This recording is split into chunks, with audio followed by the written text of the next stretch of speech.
The Emperor's New Clothes. Many years ago there was an emperor who was so excessively fond of new clothes that he spent all his money in dress. He did not trouble himself in the least about his soldiers, nor did he care to go either to the theatre or the chase, except for the opportunities then afforded him for displaying his new clothes.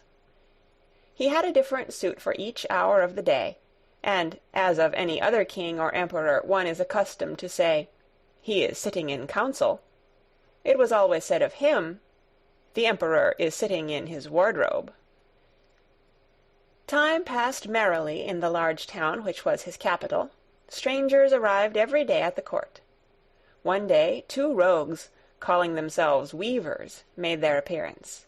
They gave out that they knew how to weave stuffs of the most beautiful colors and elaborate patterns, the clothes manufactured from which should have the wonderful property of remaining invisible to everyone who was unfit for the office he held, or who was extraordinarily simple in character. "These must indeed be splendid clothes," thought the emperor.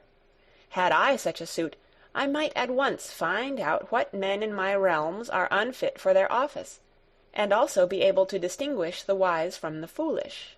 This stuff must be woven for me immediately." And he caused large sums of money to be given to both the weavers, in order that they might begin their work directly. So the 2 pretended weavers set up 2 looms, and affected to work very busily, though in reality they did nothing at all. They asked for the most delicate silk and the purest gold thread, put both into their own knapsacks, and then continued their pretended work at the empty looms until late at night. "I should like to know how the weavers are getting on with my cloth," said the emperor to himself, after some little time had elapsed. He was, however, rather embarrassed when he remembered that a simpleton, or one unfit for his office, would be unable to see the manufacture. To be sure, he thought he had nothing to risk in his own person, but yet he would prefer sending somebody else to bring him intelligence about the weavers and their work before he troubled himself in the affair. All the people throughout the city had heard of the wonderful property the cloth was to possess, and all were anxious to learn how wise or how ignorant their neighbors might prove to be. "I will send my faithful old minister to the weavers," said the emperor at last, after some deliberation. "He will be best able to see how the cloth looks, for he is a man of sense, and no one can be more suitable for his office than he is." So the faithful old minister went into the hall where the knaves were working with all their might at their empty looms. "What can be the meaning of this?" thought the old man, opening his eyes very wide. "I cannot discover the least bit of thread on the looms." However, he did not express his thoughts aloud. The impostors requested him very courteously to be so good as to come nearer their looms, and then asked him whether the design pleased him, and whether the colors were not very beautiful, at the same time pointing to the empty frames. The poor old minister looked and looked. He could not discover anything on the looms, for a very good reason, viz., there was nothing there. "What?" thought he again. "Is it possible that I am a simpleton? I have never thought so myself, and no one must know it now if I am so. Can it be that I am unfit for my office? No, that must not be said either. I will never confess that I could not see the stuff." "Well, Sir Minister," said one of the knaves, still pretending to work, "you do not say whether the stuff pleases you." "Oh, it is excellent," replied the old minister, looking at the loom through his spectacles. "The pattern and the colors, yes, I will tell the emperor without delay how very beautiful I think them." "We shall be much obliged to you," said the impostors, and then they named the different colors, and described the pattern of the pretended stuff. The old minister listened attentively to their words, in order that he might repeat them to the emperor, and then the knaves asked for more silk and gold, saying that it was necessary to complete what they had begun.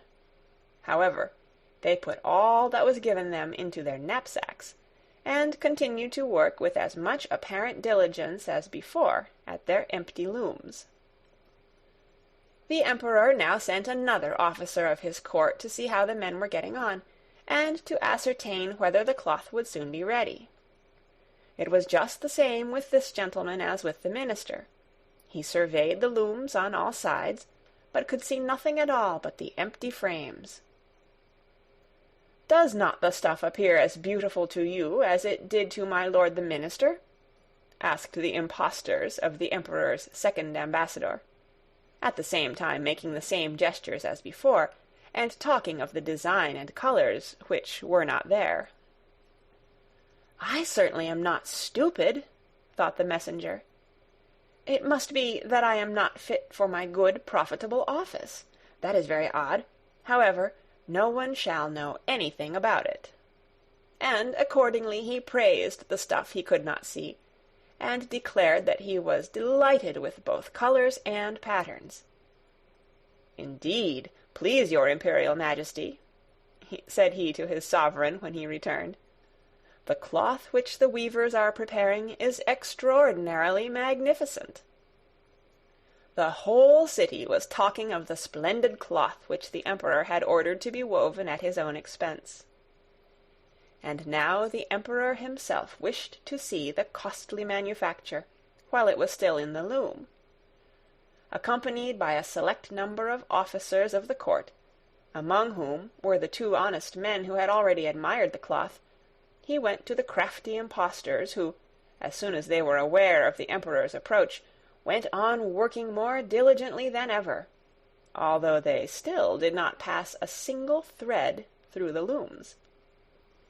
"Is not the work absolutely magnificent?" said the two officers of the crown already mentioned.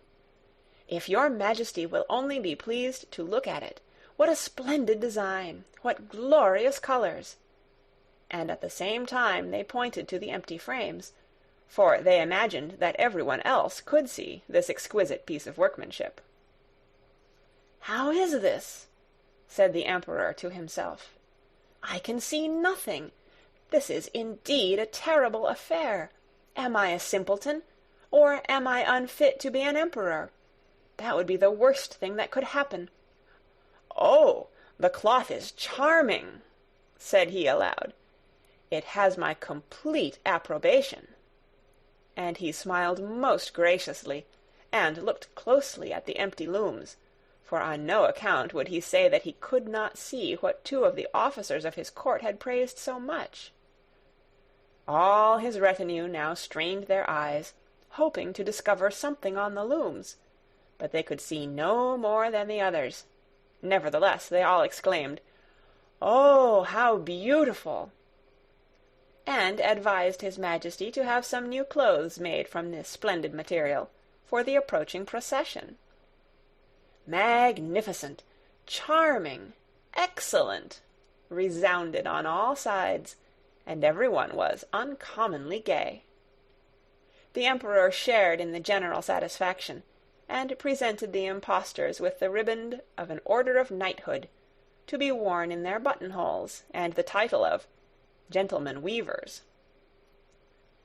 The rogues sat up the whole of the night before the day on which the procession was to take place, and had 16 lights burning, so that everyone might see how anxious they were to finish the emperor's new suit. They pretended to roll the cloth off the looms, cut the air with their scissors, and sewed with needles without any thread in them. "See," cried they at last, "the emperor's new clothes are ready." And now the emperor, with all the grandees of his court, came to the weavers, and the rogues raised their arms, as if in the act of holding something up, saying, "Here are your majesty's trousers, here is the scarf, here is the mantle. The whole suit is as light as a cobweb.